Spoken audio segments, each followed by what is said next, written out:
அடுத்த கேள்வி காணிங்க.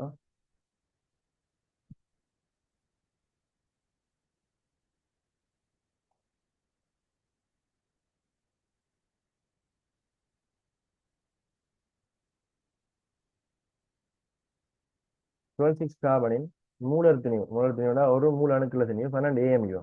சரியா? இப்போ காணிங்க, இது பிழையான கூட்டு. சரியா? இது பிழையான கூட்டு. என்னடா,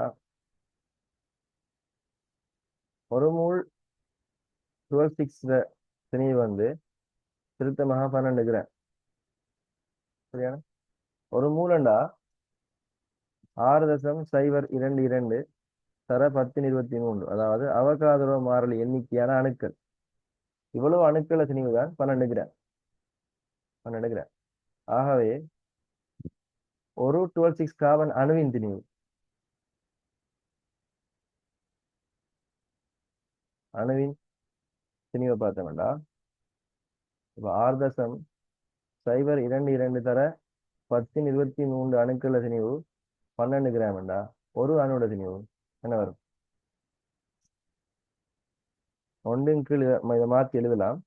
ஒன்றின் கீழ் 6.022 தர 1023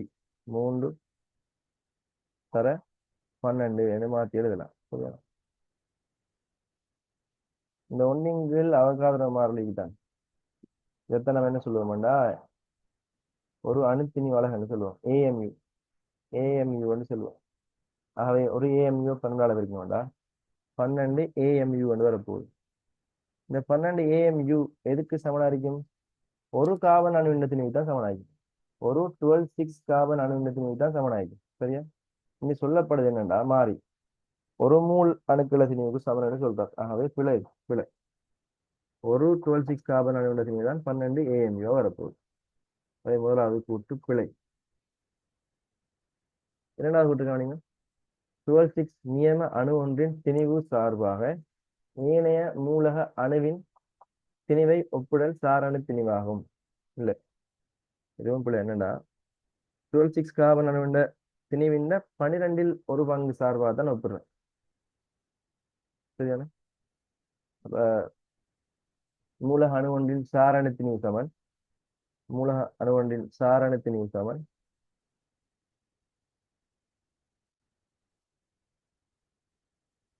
மூலக அணு ஒன்றின் சராசரி திணிவின் கீழ் மூலக அணு ஒன்றின் சராசரி திணிவின் கீழ்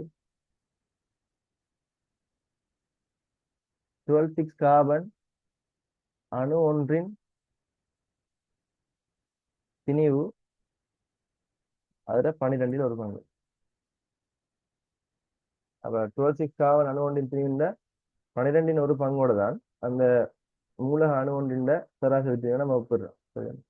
அதனால இந்த இரண்டாம் கூற்றும் பிழையா இருக்கு. பிழை பிழை 5வது விடையா இருக்கு.